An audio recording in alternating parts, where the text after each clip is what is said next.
Hey there, guys. Welcome back. So I haven't been around for a second, but we got some new stuff in, and I'd really like to share it with you.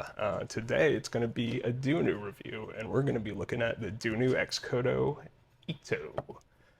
This is a set that I'm really jiving with right now. It's a really bassy set, which is not, my normal preference. I usually like a more neutral set, but the bass is in my face, and you know what? I like it.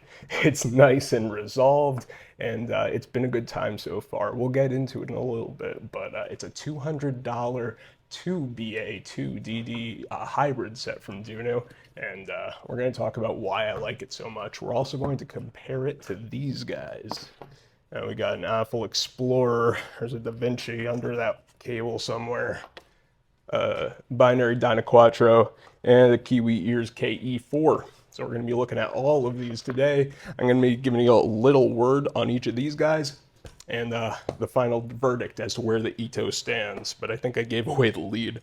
Thank you so much for joining me, guys. We're at EZG Audio again, and we're going to review some stuff. Let's go. Ito. So, I've been having a lot of fun with this set. It's kind of a surprise coming from Dunu, given how careful Dunu is about not making your mid bass bleed into the other frequencies. But what they've achieved here is mid bass that does not bleed into other frequencies and still is very robust and impactful. We'll listen to it. Well, I've already listened to it, but we'll talk about the sound in a second. But let's get her unboxed. So, here's our faceplate. I already opened this up, just FYI. It's not going to be as nice as if Dunu packed it, but it's sort of the experience I got. Okay, in our handsome little case here, we have our cable.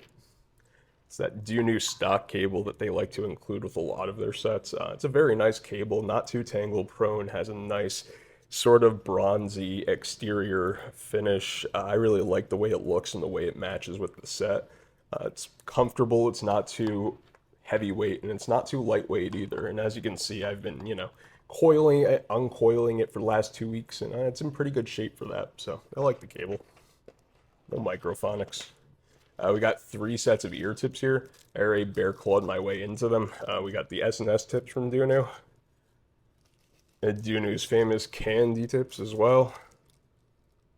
And we have Dunu's stock tips. I actually really like Dunu's stock tips. Dunu, please sell your stock tips.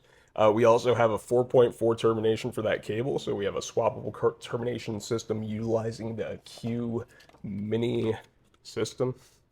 All right, so we have swappable terminations. And we have a little brush, the all-important little brush from Dunu.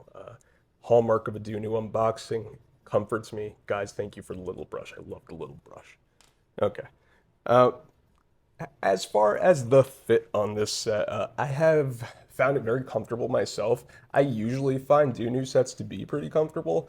They kind of use the same shape for the majority of their sets, right? So if you've used another Dunu set before, another Dunu hybrid, it's going to be extremely similar to that.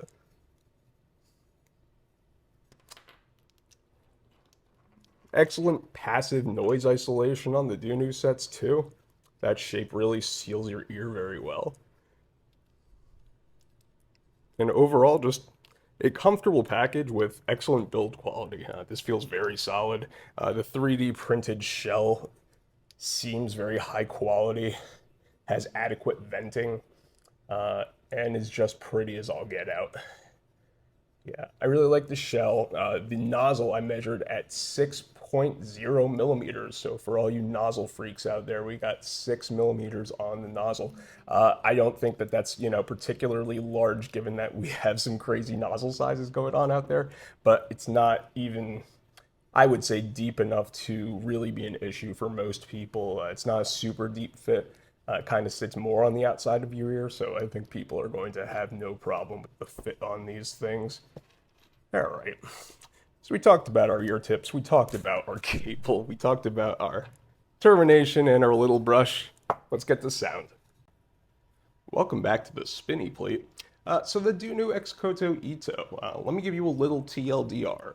It's a bass boosted set with a gently accentuated treble that does not bury the mid-range, does not mask the vocal performance, and that's what really made this set special for me. My normal preference is a warm neutral set so I can hear all the frequencies and, you know, relative equality, but the Ito makes it so that we can have a very impactful bass, an incisive treble, and vocals that are well mixed into the sound to the point that I don't feel that, you know, they're ever buried, they're never lost. And I feel that way about a lot of other bass boosted sets. We're going to talk about a couple sets that I feel that way about, but first we're going to talk about the sound signature on this guy. Let's get to the bass. Alrighty, Spaceman Theo says hello, and he would like to talk about bass. The sub bass and the mid bass are definitely the most prominent aspect of the sound on the Ito.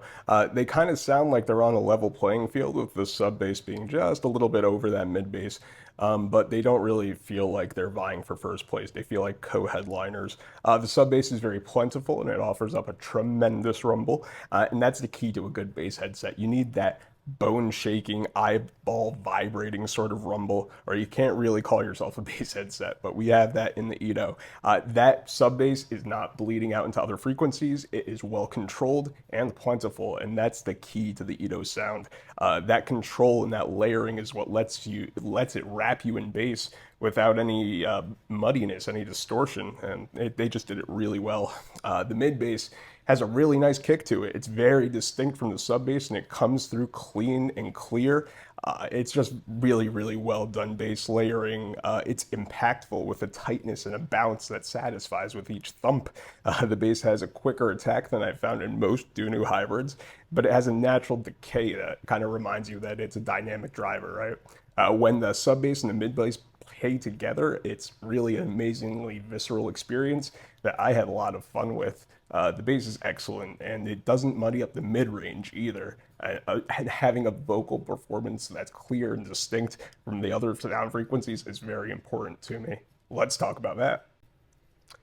So yeah, while the bass might be the star of this show, it's well aware that it's playing as part of an ensemble. That mid bass knows its place and it doesn't overwhelm the midsection, and it never really bleeds over into the midsection or masks the vocals. Vocals come through clearly and naturally, taking just a small step behind the bass and the treble, and that's weird. I would have expected them to be a bit more recessed in a set with this much bass, but Ito manages to keep the mids from getting lost in the mix, and I really appreciate that. Guitars, especially electric guitars, are very lively, energetic, and have a great bite to them. Snare drums hold their own against the heft of the low end, and the Ito has a tendency to be able to kind of read the room. When I'm listening to more mid-range centric music, it doesn't commit the normal bass headset sins of blooming its sub bass all over the place and distorting the sounds of stringed instruments. Hybrids are pretty good for that. It feels like each of the four drivers are pulling their weight on this guy to bring us that layered, well-resolved sound. A slight accentuation of the upper mids that peaks at the 3 kilohertz mark is going a long way towards making sure that those vocals, especially female vocals, don't get lost up against the heft of the low end. What they've managed to accomplish in terms of layering is unreal for the price point, and it seems like the set is able to take a more neutral sound when the situation calls for it. Vocals always retain an established presence, and making the set really versatile in my opinion. Treble. I like the treble. The treble is gently accentuated, and I found it comfortable while still being incisive and carrying a nice note weight. It manages to cut through the bass and lets the set sparkle while still continuing to bump and thump. It's very well controlled, and it lacks any distracting sibilance. Retains excellent clarity through all of that low end. Cymbals and hi-hats ring nice, clear, and true, and that treble is well extended. There's a bit of a dip around the 10 to 15 kilohertz mark that keeps that set comfortable for me while still retaining enough air to sound realistic and natural. So it's a nice extension. There's just that little dip there that kind of makes it a little bit more accessible. I'm a bit sensitive to that region, so I'm a fan of that tuning choice. The clarity that they managed to achieve in the face of such a rambunctious low end without just cranking the treble all the way up is another testament to those Dunu layering skills. And techs. It's a Dunu set, so the DTC 800 wanted to make a little cameo. Hi, DTC 800. You look like a little coffin. Techs. We have precise imaging that moves cleanly across the stage. Yeah, I thought that it had really accurate, precise imaging, great instrument separation, a sporty transient response time that handles chaos and busy tracks very well, and we have a tall, deep, wide soundstage in which to appreciate all these nice things. At this price point, the techs are very nice and rivaling the sort of sound you would get from a $300 pair of headphones.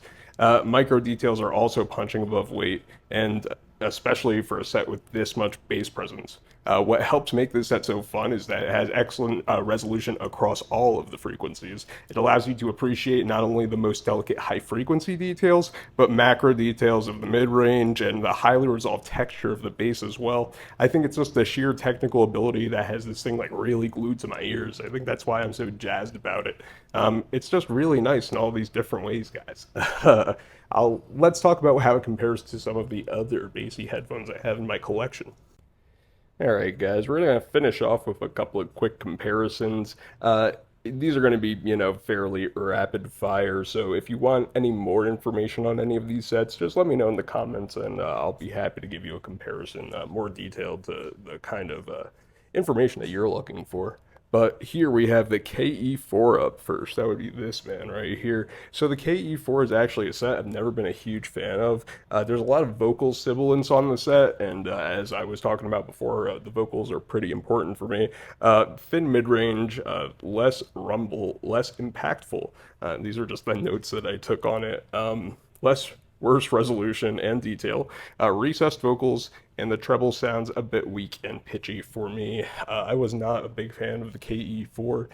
The new meta tuning on that one didn't really do it for me. I'm not a huge fan of the new meta tuning, so yeah, I'm not big on the KE4.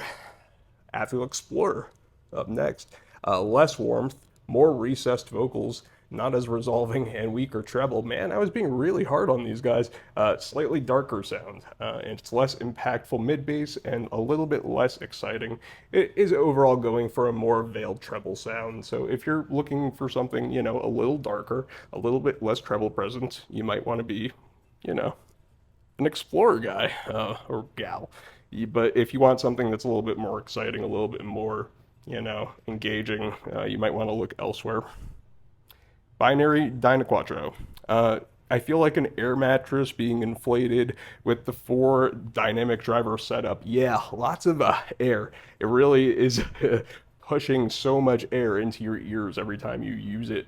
And it's a hungry boy, so it just keeps on pumping air into you. So that was the biggest takeaway for me. So it's not very comfortable.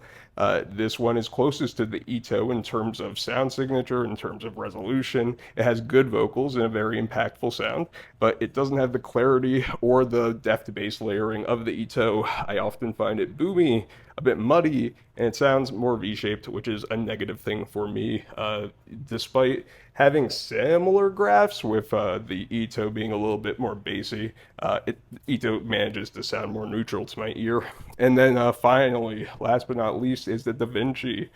Plenty of bass, but with less rumble and slam. The bass is softer, notes hit with a slower attack, and the sub bass is nearly ever present. It kind of makes a kind of surrounding glow over the entire sound. I would call it a glow rather than a boom because the mid-range still retains its clarity and nothing sounds distorted, but it's a different sort of bass on the Da Vinci that not everyone is used to. So if you're looking for something more conventionally impactful and engaging, I would go for the Ito. So yeah, that's kind of where I stand with these guys. Ito is my favorite of the bunch, and I think it would be the most accessible sound if you're looking for something a bit bassy, fun, engaging, but not overly treble heavy. Okay. That's it. Guys, thank you so much for checking out this review of the DUNU X KOTO ITO, my new favorite bass headset. Big thanks to Hi-Fi Go for sending out the review copy, and I guess final thoughts on this guy. I like it more than these. That's how much I can say for right now. I think it's an excellent, value proposition at $200, considering the resolution, considering the fact that there are very few bass headsets that are tuned this well, this deftly, this clean, and I think that makes it special for this price point. I think that people that try it out are not going to be disappointed by it, and Yeah, I'll stand by that. Guys, thanks again. If any of this was informative or entertaining in any way, please consider hitting that subscribe button. And I'll see you next time. Be good.